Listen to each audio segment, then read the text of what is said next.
A gente está tendo o prazer hoje de receber aqui ele, que é campeão da Copa do Mundo pelo Brasil em 94. Quando a gente fala de Copa do Mundo, não tem como não lembrar do nosso xerife da Copa de 94. Fez apenas um jogo, mas foi importante demais no tetracampeonato da seleção. Ricardo Rocha, e espero que você goste aí do papo que a gente vai bater com ele agora.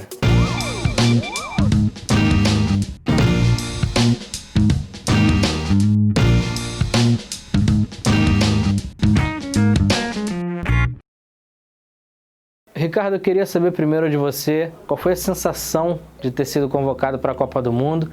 Você começou sua trajetória na seleção lá na década de 80, né? Conquistou a Copa América em 89 e em 1990 você é convocado. Queria que você pudesse descrever para a gente qual é a sensação de ser convocado para uma Copa do Mundo. Bom, em primeiro lugar, obrigado pelo convite, estar aqui com vocês, né? O lance, você sabe que eu sou de casa, né? Vocês são amigos há anos. E é bom, falar um pouco de Copa do Mundo, eu vou falar só um pouquinho no início. Em 87 foi a minha primeira convocação. Eu disputei um torneio chamado Stallinghausen, na Inglaterra, Brasil, Inglaterra, Irlanda e Escócia, e a gente foi campeão. E ali começa a vir aquela geração, meio Romário, toda aquela geração, né? Taffarel, Dunga, enfim. E aí depois, jogos amistosos, ganhei o pré-olímpico, ganhei o Pan-Americano com a seleção brasileira em 87, até ter um feito muito importante. Tem dois feitos que pouca gente fala. Primeiro, o Brasil ganhou dos Estados Unidos no basquete. Em 87, não sei se vocês sabem, vocês são novos, mas essa história é muito conhecida. E vou falar uma coisa, se eu não me engano, depois vocês procuram saber, esse é o último título pan-americano do Brasil, de futebol. Eu acho que o Brasil depois não chegou a ganhar mais título pan-americano de futebol. Então, essas duas coisas marcam muito, porque eu gosto de ver futebol, gosto de analisar e ver, então isso marca. E aí vem todo mundo, uma base, né, 89 campeão da Copa América, um embala e vai para a Copa do Mundo em 90. Então ali começa a Copa do Mundo para mim, porque foi minha primeira Copa do Mundo em 90 e basicamente de quase toda aquela geração. Não só eu, como Taffarel, Jorginho, Branco não, Branco já tinha ido em 86, mas Romário, Bebeto, Miller, eu tô falando desses caras porque teve Careca, tudo, porque uma base de 90, ela foi para 94.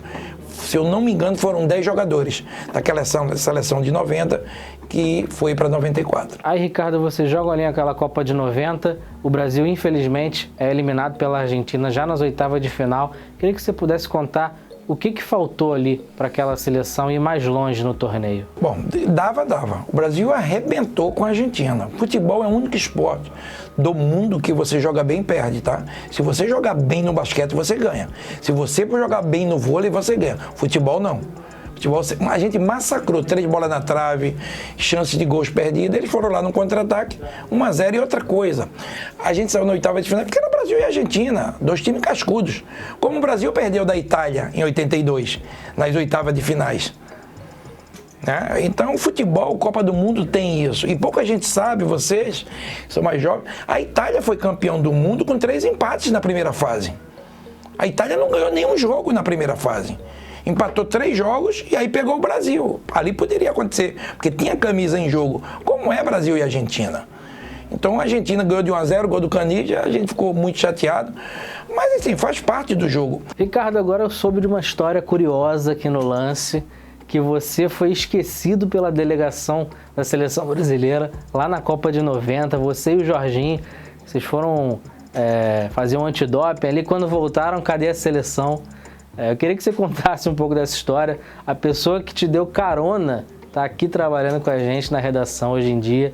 Ela me contou essa história, eu queria ouvir ela de você. Como é que foi essa história aí de ser esquecido com o Jorginho lá na Copa de 90? Foi verdade, a gente fez exame antidoping e foram embora. E depois, quando saímos do exame, o Jorginho disse, e aí agora, como é que a gente faz? E realmente a rapaziada, né, está hoje trabalhando com vocês, né? Estão aqui com a gente. Que legal, é bom saber. E eles levaram a gente, foi verdade essa história mesmo. Esqueceram a gente.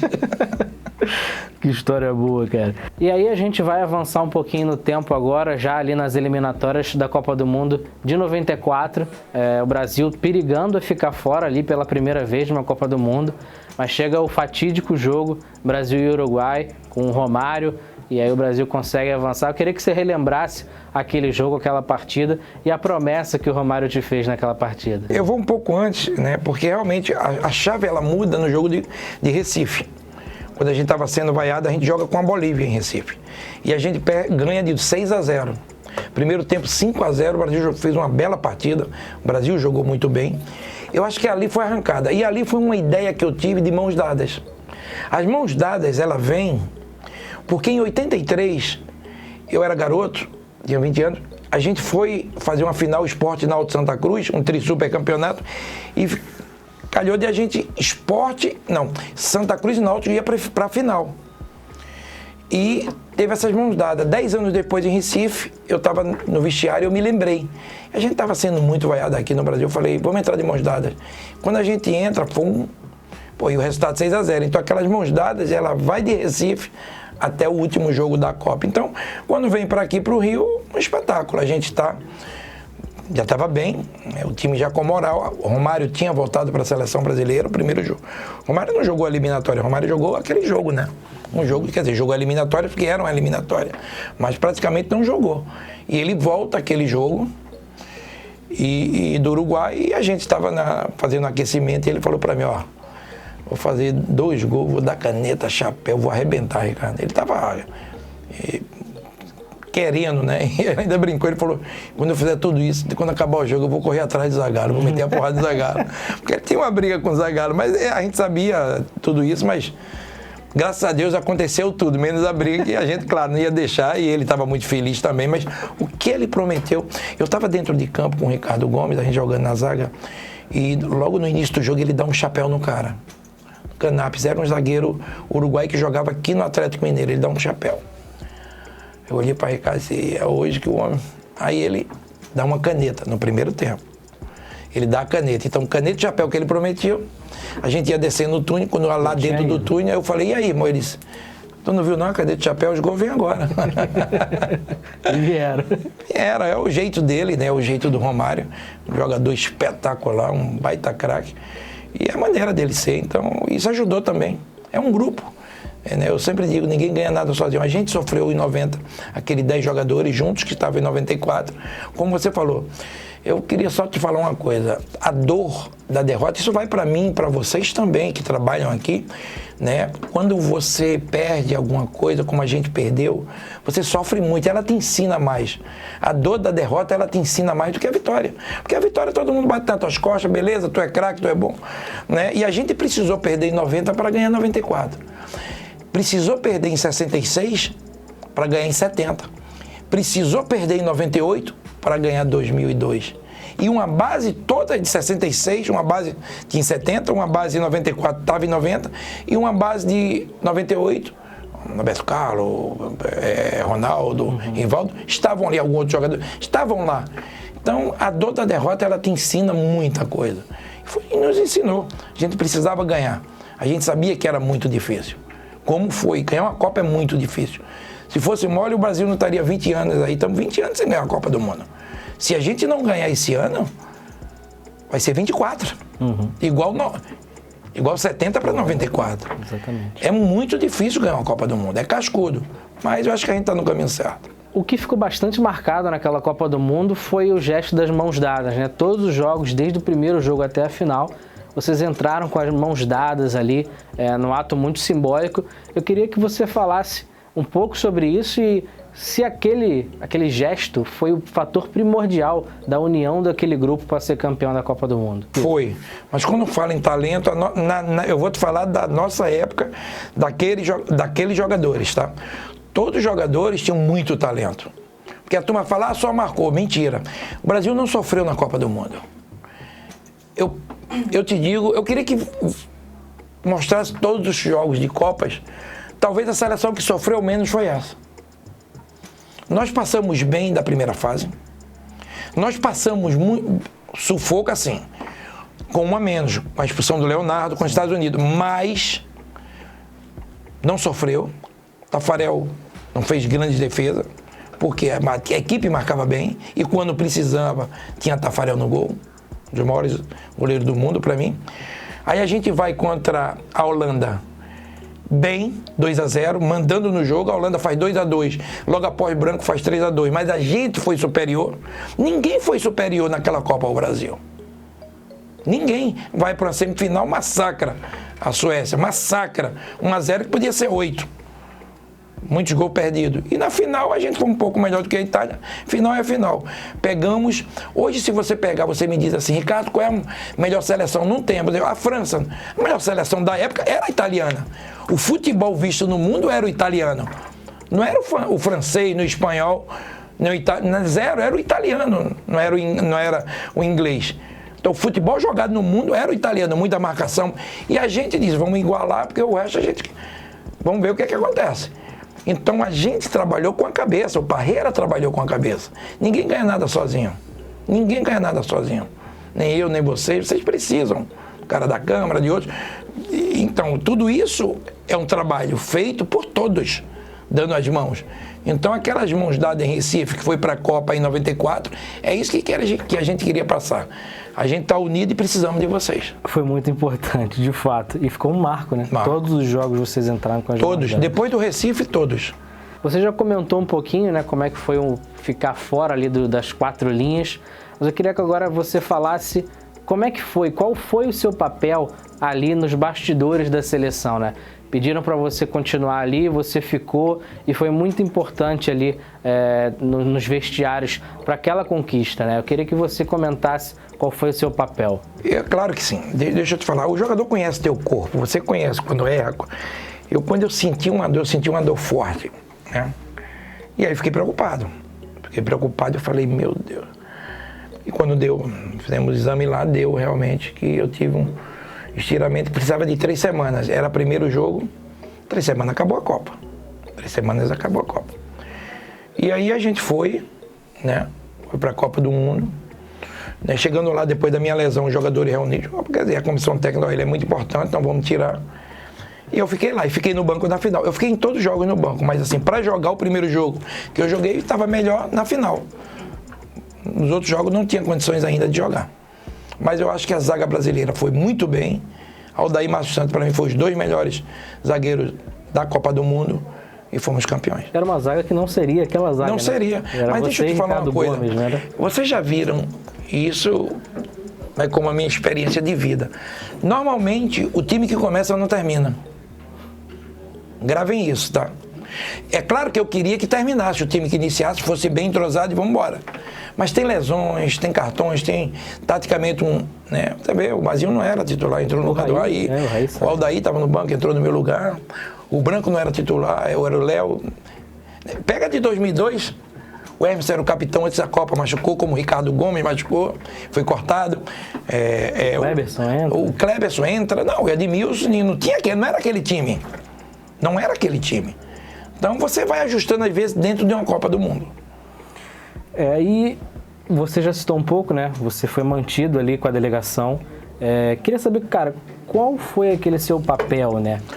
A CBF chegou a publicar um texto há alguns anos falando que você foi o psicólogo da seleção. Queria que você falasse um pouco sobre esse papel dentro. Eu era um elo entre jogadores, comissão técnica e direção. Né? Eu vi as coisas que não cabiam. Deixa eu falar uma coisa para vocês. O vestiário de um time de futebol, tem pessoas que falam, você nunca vai ver eu falar coisas que eu sei e que não vai sair da minha boca. Ou seja, sabe o que quer dizer isso? Tem coisas que é um confessionário. Eu não vou falar coisas que eu convivi ali. E tem coisas que eu posso falar, as brincadeiras, as coisas. Pouca gente sabe o que eu sei de uma Copa do Mundo, e principalmente aquela Copa de 94. Porque eu sei o meu papel, o que eu pude ajudar, eu ajudei. Parreira chegou para mim e o Zagallo falou, você está machucado, tudo bem, você é importante para nos ajudar. Os jogadores tinham uma confiança em mim. Então eu me lembro, o Jorginho uma vez falou, Ricardo, tu era um reflexo para os jogadores. Independente de quem vai jogar ou não, disse, o cara veio como titular, tá aí feliz da vida. Eu estava feliz da vida. Eu estava muito triste com a lesão, mas no outro dia acordei, falei, vou embora. Disse, não, tu vai fica com a gente, ajuda. Aí, no outro dia eu acordei, eu falei, eu tenho que ser melhor. O meu rosto e meu corpo, ele tem que ser melhor para todo mundo. Eu me lembro que o Leonardo estava muito triste, eu cheguei nele e falei, Léo, quando ele foi expulso, porque ele sabia que ia pegar uma suspensão, como pegou muito grande, e não jogou mais a Copa. Eu falei, Léo, não adianta estar aqui assim. Ou você está aqui bem, senão a gente... Meu amigo, eu vim aqui para ser titular. Olha a minha situação. E não vou jogar. E os caras estão jogando muito bem, e eles merecem. Aldair Márcio Santos. A gente precisa ter alegria no dia a dia. Você precisa ter. E eu te digo a você, eu saí muito feliz para uma Copa do Mundo e fui mais feliz ainda lá dentro, mesmo sem jogar. Por tudo que se abraçou de amizade e de carinho. Eu tenho um carinho enorme por todos eles. Por todos eles. Então essa amizade, ela persiste até hoje. A gente tem um grupo, conversa, tudo. Então faz parte do jogo. Tudo isso, entendeu? Então é a vida. Um mês, voltando um pouquinho no tempo agora, um mês antes de começar a Copa de 94, o Brasil perde a Ayrton Senna, né? No que aquela época que eram os maiores ídolos do Brasil no momento. Eu não queria que essa motivação fosse pela morte de alguém. Ayrton Senna era o maior ídolo brasileiro naquele momento. Porque o futebol fazia 20 anos que não ganhava, se não ganhasse ia fazer mais de 24, 28. Mas assim, ele foi um ponto importante da sua garra, da sua determinação, né? Para que a gente pensasse, gente, porra, o Brasil está carente de um ídolo, e o ídolo a gente perdeu. Cara do bem. Para você ter uma ideia, a gente foi jogar um jogo em Paris, ele deu o pontapé inicial. Ele dá o pontapé inicial do jogo e uma semana, 10 dias, ele morre. Então aquilo foi a gente até brincou com ele, porque ele era tricampeão como o Brasil. Ó, vamos ser tetra, né? Tu vai lá, luta, que a gente também vamos lutar. A gente falou isso para ele. Os dois vai ser tetra. Aí ele morre. Então ele ficou muito ligado a esse grupo. Foi muito perto tudo aquilo que aconteceu. E aí, Ricardo, agora propriamente dita da final da Copa do Mundo, você já citou um pouco. Queria que você entrasse um pouquinho mais no assunto. O que você viveu ali naquele dia? Como foi ver aquela bola do Baggio voando sobre a trave? Como é que foi aquela sensação? É muito difícil, eu acho que é um dever cumprido. Olha, quando o Baggio coloca a bola, tudo aquilo, parece que você descarrega um caminhão, uma tonelada das tuas costas, é um peso enorme. Porque é muito difícil, como eu te falei, ser campeão do mundo. São 7 jogos, mas é muito difícil. Ali, uma Copa do Mundo, pode ter 1 ou 2 injustiças em cada país, mas estão os melhores jogadores do mundo. Dos melhores jogadores do mundo em cada seleção. E precisa se respeitar. Então, quando o Baggio coloca aquela bola para cima, é uma alegria total. Uma alegria total. Eu até me lembro, até hoje eu lembro, o nosso massagista era nocaute, né? Que já tinha uma idade e tudo. Dá uma olhada no vídeo, quando acaba o jogo, aparece ele dando um salto mortal. É impressionante. Então, a emoção de todo mundo. A alegria de um dever cumprido. De um dever cumprido. Você vai a uma guerra, porque é uma guerra, a Copa do Mundo, você chega lá e diz, nós vencemos. Esse grupo venceu, esse grupo está de parabéns. Então esse grupo foi fantástico. Todos, muita liderança. O grupo tinha muita liderança. Isso é importante, tá? Ter lideranças. Às vezes o cara tem 2, 3, aqueles, tu pergunta quantas de liderança, eu não sei quantas tinha. Todos, talvez. Se você botar no papel hoje, o que é que Mauro Silva é? Vice-presidente da federação. O que é que Leonardo é? Um dos melhores CEOs do mundo. O que é que Raí é? Olha a categoria de Raí, o nível de Raí. O que é que Dunga faz? Cuida hoje de uma ONG espetacular lá no Sul. O que é que Jorginho faz? Um bom treinador, um ótimo treinador. O que é que Tafarel faz? Treina o Liverpool, treinador de goleiro. Ricardo Rocha trabalha Ricardo Rocha faz um pouco de tudo, né? Mas assim, Jorginho, né? Gafu. É o cara da Copa do Catar. Né? Aldair, Márcio Santos, Branco, cuida da base da seleção.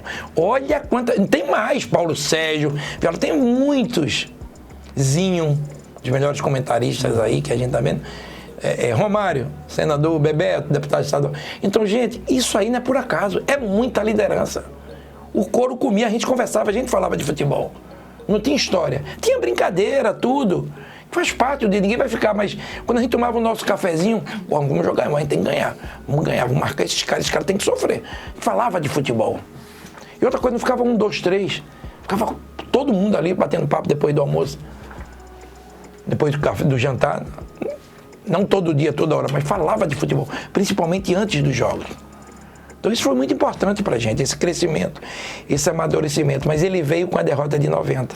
Porque como houve muita coisa errada, a gente não deixou que acontecesse em 94. Você tem algumas boas histórias para contar, eu tenho mais duas para te perguntar, que é a história da preleção ali dos vestiários antes do jogo, você contando a história dos Kawasakis, ali o Romário faz uma brincadeira com você depois, queria que você relembrasse ela. E tem uma história sua do Branco também, que vocês ficaram perdidos, alugaram um carro, ficaram perdidos lá nos Estados Unidos. Queria que você relembrasse pra gente esses dois momentos curiosos lá na Copa do Mundo de 94. Eu e Branco é o seguinte, a gente pegou o carro, era uma folga, aí a gente tava em Los Gatos, foi para São Francisco, acho que 90 quilômetros. Vamos alugar um carro? Vamos. Sabe falar inglês? Não, e tu também não. Falei, eu sei, Michael Jordan e Michael Jackson, Ice Cream e Mineral Water. Mineral Water eu sei que é água e Ice Cream é um sorvetezinho. Isso vai. O resto eu não sei. Não sei completar as palavras. E ele disse, não, vamos embora. Aí a gente foi. Naquele tempo não tinha um Waze, tinha mapas. Mapa. Você abria aquele mapa e dizia aqui, aqui, aqui. Nós marcamos e fomos. Tudo bem, é uma reta só. Você vai embora. É lindo, pode ir reto. Mas quando tu chega em São Francisco, aquele mundo, e aí, a gente vai pra onde? Aí eu marquei, vamos aqui, o hotel aqui. Entra pra direita, pra esquerda. Eu digo, pô, será que a gente tá errado, cara? Eu sou o copiloto, ele tava dirigindo. Aí teve uma hora do sinal, ele disse, e aí? Vamos pra direita ou vamos pra esquerda? Eu falei, fala, pô, senão vai abrir o sinal. Eu pra direita, fiquei nervoso. Aí ele entrou. 250 milhões de carros vindo e eu e ele indo. Uma contramão nos Estados Unidos, sabe que é a merda que dá, né? Ele falou, porra, tu tá maluco? Aí entrou, Golden Gate. Eu falei, meu Deus do céu. Eu digo, desculpa aí, velho. Porra, tava de porra, cara, tá maluco, mas nos Estados Unidos, eu não sei, nos Estados Unidos, como é que aquilo acontece. Na hora, tem um carro da polícia atrás. Aí atrás. Ele, olha a merda. Vai lá e resolve. Eu digo, não sei falar inglês também não. Eu digo, vai lá, te vira. Eu falei uns 20 please pro cara, porque eu só falei please, eu sabia falar. Porque ele falava, eu sentia que ele tava xingando a gente. Pô, puto da vida, né? Pô, eu acho, falando português, pô, vagabundo, você vem do Brasil pra fazer o que aqui? Pô, que porra é essa, não sei o quê? Isso aqui é Estados Unidos, pô, como é que você entra? Pô, né? Ele falando inglês, eu imaginando, né? Falava please, quando eu falava please, ele parava, mas eu não sabia levar o papo. Aí ele, toma xingando, eu please, parou. Aí eu falei, tinha umas coisinhas que a gente aprende lá. Eu falei, please, just a moment. Aí eu fui falar, Branco, preso. Aqui não tem como escapar não, irmão. Não tem como sair daqui não. Ele falou, pô, dá um jeito, porra. Aí eu tinha uns cards meus, que é fotos do time, nosso.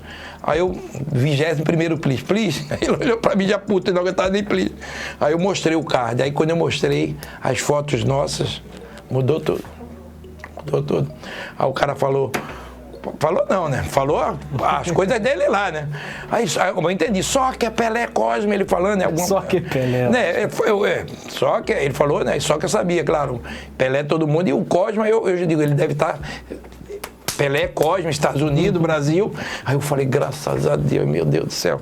Aí eu levei o mapa e falei, please, 22º please. Não aguentei eu comentar o please. Aí eu mostrei o mapa. Aí ele olhou e disse, pra gente seguir eles. Aí eu estava por cima da carne seca, que eu já tinha feito amizade, a merda estava feita, mas eu consegui contornar com os cards, aí eu cresci. Aí eu falei, please, just a moment. Ele olhou para mim assim, ó. Aí ele veio, aí eu, please. Aí Branco desceu. Eu falei, Branco, desce do carro. Aí Branco desceu. Tinha um uísque lá na época da gente, era Cavalo Branco. E White, né? Aí quando o Branco desce, eu falei, please, 28º please já. Ele olhou pra mim, eu disse, Mr. White. Mano, aí ele olhou pra Branco assim, vai Branco, do jeito que é engraçado, abraçou ele, please, pá. Bom, aí o cara levou a gente até Então essa foi uma aventura engraçada, mas assim, que poderia dar merda, porque nos Estados Unidos não tem essa de nome. Se o cara te pegar errado, tu tá morto. Mas a Copa do Mundo, Pelé, as coisas, como muda, né? Uma Copa do Mundo, porque ele sabia que a gente estava perdido. E eu dei um cardzinho a ele, né? Então, essa história é muito legal, porque é uma história que dois caras que conhecidos, mas se perderam, e que se não fosse policial, a gente estava morto. Mas o cara levou a gente até lá, foi legal. E o Kawasaki? O Kawasaki é o seguinte, Deus dá farinha e tira o saco. Ele não dá o saco, que é a farinha completa, né? E Deus resolveu falar, não, tu tá bem, tudinho, tá ajudando os caras, mas no final tu vai ter que errar. A gente tava fazendo a pré-eleção, né? Eu que puxava a reza, as coisas. E eu falei, gente, vamos fazer... Aí falei do Ayrton Senna, do povo sofrido, de tudo que tinha acontecido. Aí eu resolvi, eu já tinha feito a preleção. Tava bom demais. Falei da morte do Ayrton, do povo brasileiro, do sofrimento. 24 anos, família, não precisava falar mais. Mas a gente que é nordestino, a gente gosta de botar um temperozinho na comida. Aí eu resolvi falar de um grupo de japoneses que morriam pela pátria. Esse grupo de japoneses, e os caras todos me olhando, esse grupo de japoneses que foram importantes para a sua pátria, eles se matavam, eles pegavam um tanque de gasolina, enchia, e eles iam ali 1000 quilômetros, e ele se jogava, ele morria pela pátria. Então aqui, a gente, porra, tá bonito demais. A gente vai morrer hoje no campo. Os caras, quem é, fera, quem é? Eu sabia, mas quando começaram a falar quem é, veio um segundo nome. Aquele nome bonito, perfeito, já veio o segundo, eu falei, que merda. Aí quem é, já veio 3 nomes na minha cabeça. Quem é, e tem hora que tu tem que falar, vai começar o jogo, porra. A gente precisa entrar em campo. Quem é, todo mundo, quem é, fera, esse grupo de japoneses? Aí todo mundo aqui, aí eu falei, parou, é aquele silêncio. Eu falei, agora eu vou soltar. Aí eu falei, os Kawasaki. Aí silêncio, todo mundo de mão dada. Aí o Mário aqui de lado. Eu falo para os caras, vocês são muito burros. Se esse vagabundo, ele não fala aquilo, ninguém ia falar nada, porque ia na merda, já tava na merda, já... Aí ele falou assim, porra, tu é muito burro, porra, não é Kawasaki não, é kamikaze, porra. Aí os caras meteram a porrada em mim, meteram água na minha boca, me jogaram no chão. Então a Izinho até brinca até hoje, essa é a maior paralisação de todos, porque todo mundo tenso com o jogo, relaxou. Vamos embora. Então até Deus falou, disse, não, calma, tu vai pintar o quadro, na hora de assinar tu vai derramar a lata de tinta em cima. Não vai ficar assim, não. Então os Kawasaki ficou marcado. E relaxou todo mundo. Relaxou, é o que é bom a vida. É como eu te falo, a Copa do Mundo ela é importante, ela une muito. Né? É todo mundo, né? Vocês também, a imprensa, eu também trabalhei, todo mundo ali unido, foi muito tempo fora de casa, então é legal. Uma Copa do Mundo, para quem vai e para quem joga, eu fui a 2. Deus me deu a sorte de ir em 2 Copas do Mundo, então eu só tenho que agradecer. Uma delas ganhei.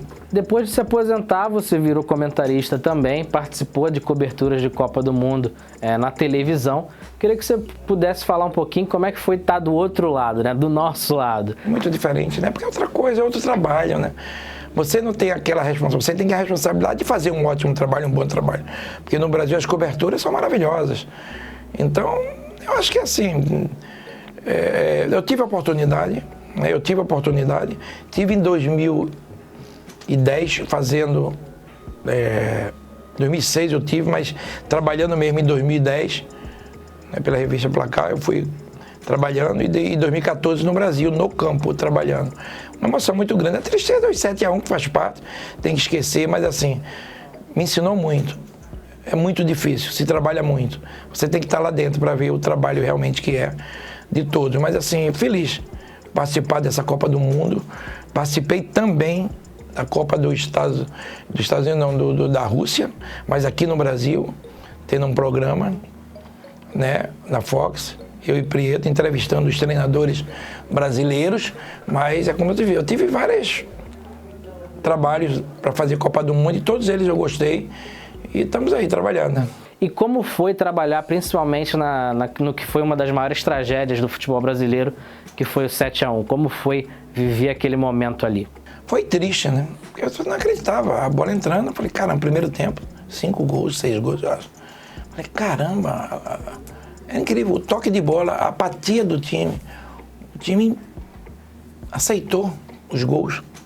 Claro que a qualidade do futebol alemão, principalmente no meio-campo, envolveu ali o nosso meio-campo. Mas assim, a reação... E aí? Ninguém vai fazer nada? Aí terminou o primeiro tempo, mas aí não tinha jeito, 5-1, 6-1, esquece. Pra gente fechar, eu queria que você pudesse descrever pra gente qual o momento mais marcante que você viveu numa Copa do Mundo. O chute do Baggio, meu amigo. Porque aquele chute do Baggio foi o título pra gente. Eu vi a entrevista do Taffarel, ele falando assim, foi até bom eu não pegar, porque mostra que é um grupo. Porque se eu pego, ia botar todo mundo, o Taffarel pegou o pênalti. Eu achei muito legal, então mostra a união desse grupo. O que marcou mais é aquele chute de Baggio e a união desse grupo, a força desse grupo para ser campeão. Não tinha, o objetivo era ser campeão. Se você chega numa Copa, eu vou ser campeão, mentira. A gente pensava jogo a jogo, passo a passo. Principalmente como passo dos 3 primeiros jogos. Porque os 3 primeiros jogos tu pode ganhar um, empatar um e perder outro e classificar. Pode acontecer qualquer coisa ali. Mas, você vê, eu falei, a Itália em 82 empatou 3 jogos e foi campeão do mundo. Mas passou dali, irmão, erro zero. Tu não pode errar. Não pode errar. Então, o mais marcante de uma Copa é o chute do baixo e o título. Isso não tem preço. E pro Parreira também, que foi muito criticado, né? Um amigão, um cara inteligente, um cara que conhece futebol, que estuda o futebol. Para sua época, como eu sempre digo, cada um a gente tem que respeitar. Um cara que sabia o que queria. Eu digo a você, se a gente não se fecha como se fecha, a gente não ganhava aquela Copa. Repórter pedindo mais atacante, não ganhava. Não ganhava. Porque o futebol, principalmente na final, o italiano se mete um gol na gente, a gente dificilmente iria tirar. Eles tinham uma defesa espetacular. Então dificilmente você iria ganhar a Copa. Então eu acho que Parreira foi fundamental, um pai para todos nós. É um grande amigo que eu tenho hoje.